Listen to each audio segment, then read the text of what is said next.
시온 찬양대 그리고 앙상블 귀한 찬양 감사합니다. 우리 늘 수고하는 이대일 찬양단에게도 감사를 드립니다.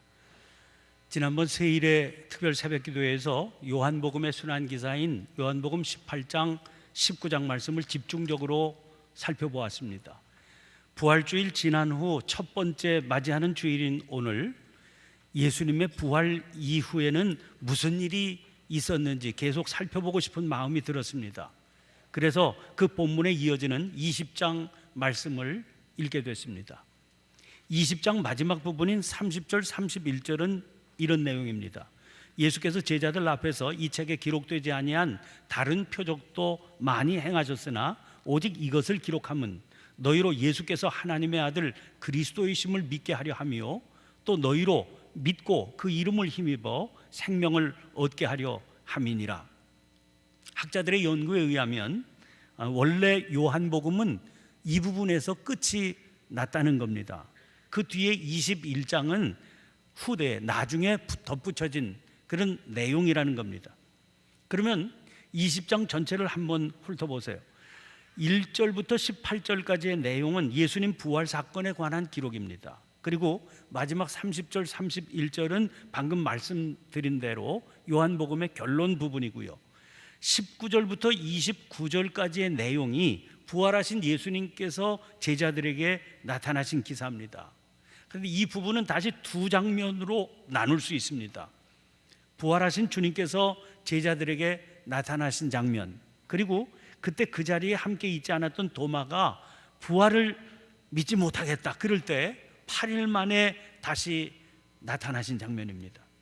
오늘 본문 말씀은 그 중에 첫 번째 장면을 보여주는 말씀입니다. 19절 말씀으로 시작이 되지요. 이날 곧 안식 후 첫날 저녁 때에 제자들이 유대인들을 두려워하여 모인 곳의 문들을 닫았더니 예수께서 오사 가운데 서서 이르시되 너희에게 평강이 있을지어다. 여기 안식 후 첫날 저녁 때 이러지 않았습니까? 예수님의 부활을 확인한 것은 안식 후 첫날 일찍이 아직 어두울 때라고 그랬습니다. 같은 날의 저녁 시간이었기 때문에 이날 곧 안식 후 첫날 그렇게 말한 겁니다. 그날 저녁에 제자들이 한 곳에 모여 있었습니다. 그들이 모여 있었던 그곳을 지배하는 분위기는 두려움이었습니다. 자기들이 모든 것을 버려두고 지난 몇 년을 따라다녔던 스승이 그 끔찍한 십자가에 달려 돌아가신 겁니다. 그 일을 자행한 게 유대인들이죠. 예수님에 대해서 그런 일을 자행한 자들이니까 제자인 자기들이라고 내버려 두겠습니까? 두렵지 않을 리가 없지요. 문제는 그런 두려움 속에서도 그들이 할 수 있는 일이 별로 없었다는 겁니다. 겨우 할 수 있었던 게 모인 곳의 문들을 닫았던 것뿐입니다. 그런데 이 자리에 부활하신 주님께서 나타나셨습니다. 그들을 찾아오신 주님은 맨 먼저 이런 말씀하십니다. 너희에게 평강이 있을지어다. 제자들이 두려운 가운데 있는 것을 아셨으니까 그런 축원을 하셨겠지요. 중요한 것은 그 축원을 하신 후에 보이신 주님의 행동입니다. 주님은 당신의 손과 그리고 옆구리를 보여주셨습니다. 손에는 못자국이, 옆구리에는 창으로 찔린 자국이 있었겠지요. 당신이 십자가에 달려 돌아가신 그 예수님이신 것을 분명히 제자들에게 확인시켜 주신 겁니다. 특별히 이 일은 그 다음 장면에서 도마가 한 말을 더 생생하게 돋보여주게 해주는 일이 됐습니다. 25절 말씀 보세요. 다른 제자들이 그에게 이르되 우리가 주를 보았노라 하니 도마가 이르되 내가 그의 손에 못자국을 보며 내 손가락을 그 못자국에 넣으며 내 손을 그 옆구리에 넣어보지 않고는 믿지 아니하겠노라 하니라. 근데 사실 알고 보면 도마가 이런 말을 하기 전에 주님은 미리 제자들에게 그 일을 행해 주셨던 겁니다.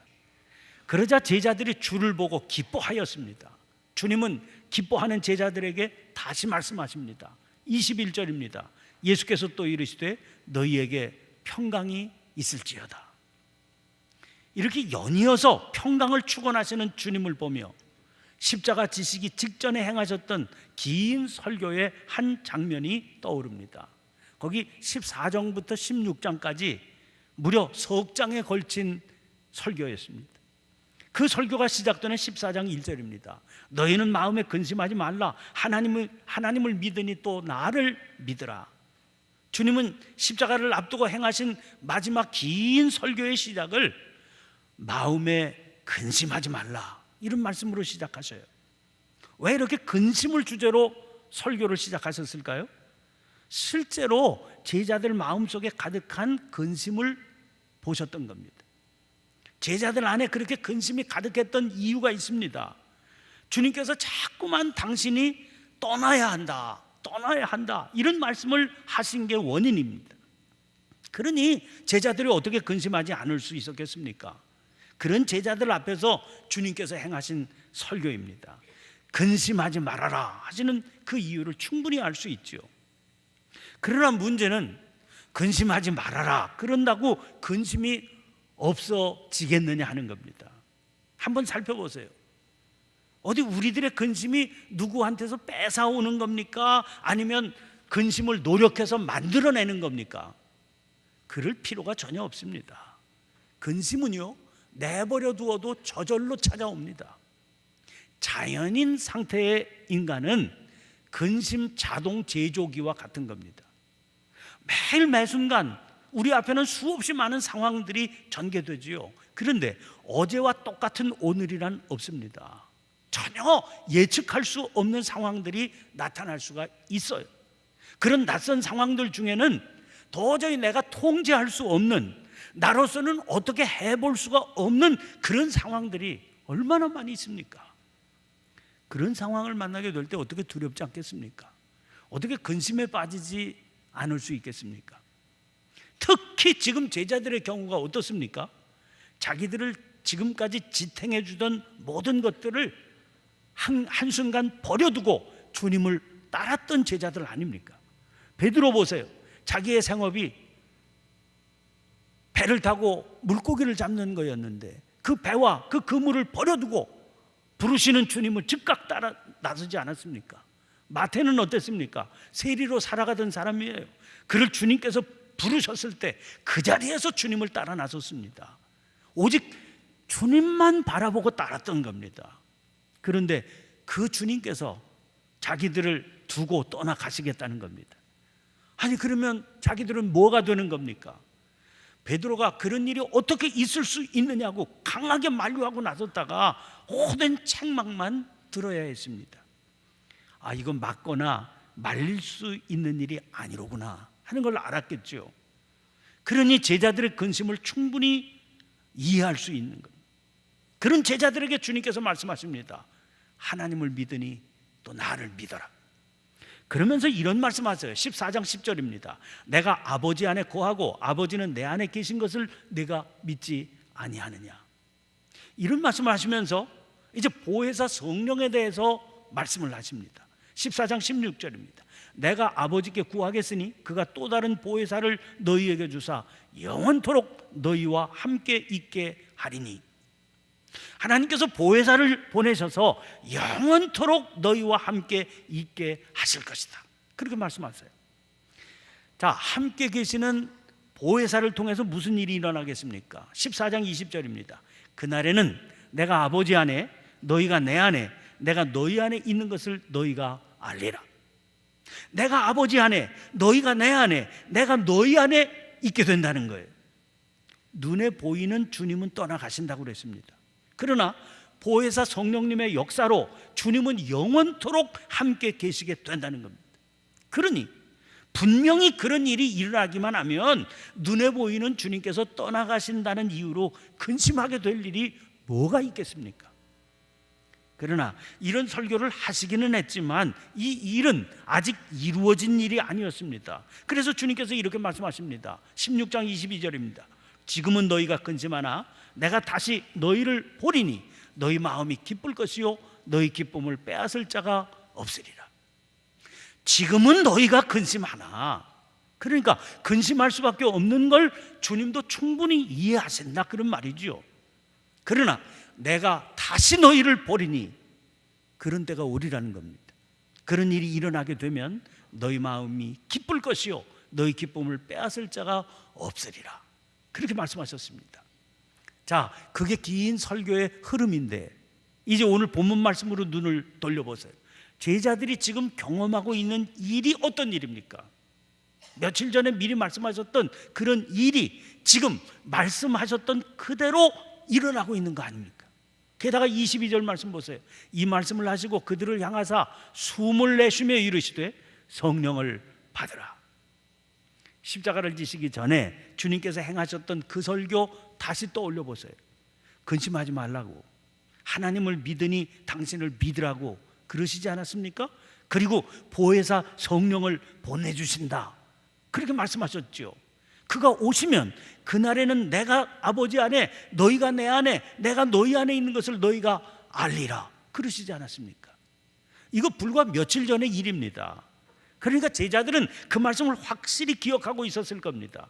그런데 자기들을 향해서 부활하신 주님께서 숨을 내쉬십니다. 숨이라고 하는 말은 히브리 말로 루아흐, 헬라 말로는 푸뉴마인데 이 말은 성령이라고 하는 말이기도 합니다. 다른 분의 숨이 아닙니다. 내가 아버지 안에 있다고 하신 부활하신 그분의 숨입니다. 그 숨을 내쉬시며 성령을 받으라 하신 겁니다. 숨을 내쉰다 하는 이 말은 에네피세센이라고 하는 단어를 번역해 놓은 겁니다. 헬라 말로 된 셉투아진트라고 하는 성경이 있습니다. 이걸 소위 70인역이라고 부르는 성경이에요. 이제 예수님 그 시대에 어간해서 히브리 말을 모르는 유대인들이 많이 늘어나게 됐습니다. 그래서 주전 한 300년경쯤에 이 히브리 말을 모르는 유대인들이 성경을 읽어야 되니까, 그때 성경은 구약 성경이지요. 그래서 히브리 말로 되어 있는 구약 성경을 그 당시 사람들이 누구든지 다 알고 있는 헬라 말로 번역해 놓았습니다. 그게 셉투아진트 70인역이라고 하는 최초의 번역 성경입니다. 예수님 당시 대부분의 사람들은 아마 이 성경을 읽었을 거다, 그렇게 추측하고 있습니다. 요한복음을 기록한 요한도 이 성경 읽었을 겁니다. 그런데 바로 이 70인 성경에서, 70인역 성경에서 에네휘세센이라고 하는 단어가 꼭 두 번 등장합니다. 창세기 2장 7절 그리고 에스겔서 37장 9절과 10절입니다. 먼저 창세기 2장 7절 말씀 보세요. 여호와 하나님이 땅의 흙으로 사람을 지으시고 생기를 그 코에 불어넣으시니 사람이 생명이 된지라. 여기서 생기를 그 코에 불어넣으시니 할 때 그 불어넣으시니가 에네피세센이라고 하는 단어입니다. 두 번째 등장한다는 에스겔서 37장 9절 10절입니다. 또 내게 이르시되 인자야 너는 생기를 향하여 대언하라. 생기에게 대언하여 이르기를 주 여호와께서 이같이 말씀하시기를 생기야 사방에서부터 와서 이 죽음을 당한 자에게 불어서 살아나게 하라 하셨다 하라. 이에 내가 그 명령대로 대언하였더니 생기가 그들에게 들어가매 그들이 곧 살아나서 일어나 서는데 극히 큰 군대더라. 이 말씀 가운데 등장하는 생기가 그들에게 들어가매 할 때 그 들어가매가 에네피세센입니다. 이 단어는 성령의 임재와 관련되어서 사용되었던 단어로구나 하는 걸 금방 알 수 있죠. 특별히 이 말이 사용되어서 성령이 임하게 될 때 흙으로 빚어진 존재였을 뿐인 사람이 생명, 세번역으로 보면 생명체, 생명이 되었습니다. 사람이 사람으로 살아가게 하는 생명의 기운이 임할 때 에네피세센이라고 하는 단어가 사용된 거지요. 그것은 에스겔 경우도 마찬가지였습니다. 당시 하나님께서 에스겔에게 보여주신 환상은 마른 뼈가 골짜기에 가득 쌓여있는 장면이었습니다. 하나님께서 시키시는 대로 그 명령을 외치니까 그 마른 뼈들이 서로 연결이 됩니다. 그리고 그 위에 힘줄이 생기고 살이 덮였습니다. 그러니까 겉으로는 완벽한 사람의 모습을 지니게 됐는데 아직 생기가 없더라는 거예요. 9절의 표현 그대로 죽음을 당한 자의 모습이었습니다. 그런데 생기가 들어가매 에네휘세센 그랬더니 그들이 모두 곧 살아나서 일어나 섰는데 큰 군대가 됐습니다. 요한은 오늘 이 장면을, 예수님께서 숨을 내쉬시며 성령을 받으라 하시는 장면을 기록하면서 구약 성경에 있었던 이 장면들을 떠올렸을 겁니다. 그러면서 바로 이 단어 에네피세센이 이런 때 가장 적합하게 사용할 수 있는 단어로구나 하는 사실을 알아차린 거죠. 하나님의 거룩한 손길로 빚어졌지만 아직은 흙덩어리에 불과한 사람의 형체입니다. 하나님의 말씀의 능력으로 마른 뼈가 연결되어서 사람의 형체를 지니게 됐습니다. 그러나 아직은 죽음을 당한 자의 모습입니다. 그러면 제자들은 어떻습니까? 3년 동안 주님 따라다니면서 그 말씀 다 들었습니다. 그리고 주님의 십자가 순환 경험했고 이제는 부활하신 주님을 만나고 있습니다. 그러나 아직까지는 그들은 아무것도 할 수 없는 두려움에 휩싸인 존재들입니다. 그런데 주님께서 그들 위로 숨을 내쉬며 말씀하셨습니다. 성령을 받으라. 이 말씀을 하니까 주님은 그들에게 이 말씀을 하시면서 사명을 맡기시는 거예요. 이제는 생명체가 되었습니다. 이제는 하나님의 군사가 되었기 때문입니다. 그러니 주님께서 그들을 향해서 숨을 내쉴 때 요한이 에네피세센 이 단어를 사용한 건 아주 정확한 표현이었죠. 주님께서 제자들을 향해서 성령을 받으라 하시기 전에 하신 말씀을 유심히 보세요. 주님은 제자들에게 너희에게 평강이 있을지어다 하시면서 아버지께서 나를 보내신 것 같이 나도 너희를 보내노라고 하셨습니다. 그러니까 너희에게 평강이 있을지어다, 평강을 축원하신 것은 단순히 그들이 근심과 두려움에서 벗어나 개인적으로 평안한 삶을 누리게 하기 위함이 아니었던 겁니다. 아버지께서 나를 보내신 것 같이 그랬습니다. 그것은 육신을 입고 이 땅을 찾아오신 성육신의 신비를 말씀하신 거죠. 그 일은 위대한 구원 사역 때문에 이루어진 일이었습니다. 그런데 주님은 말씀하세요. 나도 너희를 보내노라. 그 위대한 사역의 자리로 우리를 불러서 보내신다는 거예요. 주님께서 축원하신 평강도 이 일을 수행하게 하기 위함이지요. 또 성령을 받아라 하신 것도 바로 그 일을 감당하게 하기 위함인 겁니다. 그래서 오늘 본문의 마지막 23절 말씀을 주목하게 됩니다. 너희가 누구의 죄든지 사하면 사하여질 것이요 누구의 죄든지 그대로 두면 그대로 있으리라 하시니라. 하나님께서 왜 예수님이 이 땅에 보내셨습니까? 구원 사역 때문입니다. 그걸 다른 말로 바꾼다면 죄사함의 사역이지요.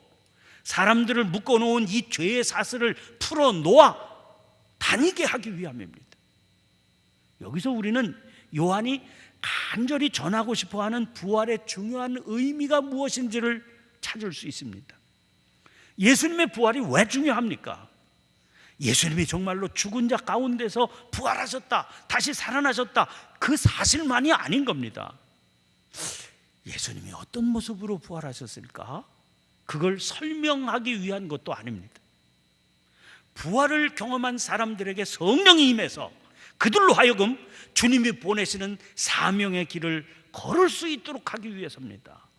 세상의 죄사함의 진리를 전하고 사람들에게 구원의 길을 전하기 위해서입니다. 그 길 위에 서 있을 때 근심은 떠나게 되고 진정한 평강을 누리게 됩니다. 오늘 장면에서는 그 대상이 제자들이었죠. 그러나 우리는 알고 있습니다. 몇 날이 못 돼요. 그 제자들을 중심으로 모여 기도하는 무리들 위해 하나님께서 성령을 보내셔서 교회를 이루게 하실 겁니다. 예루살렘과 온 유대와 사마리아와 땅끝까지 이것을 전하기 위해서입니다. 교회는 그 뒤로 오고 오는 세대를 통해서 이 사명을 감당해 오면서 오늘까지 그 역사를 이어온 겁니다.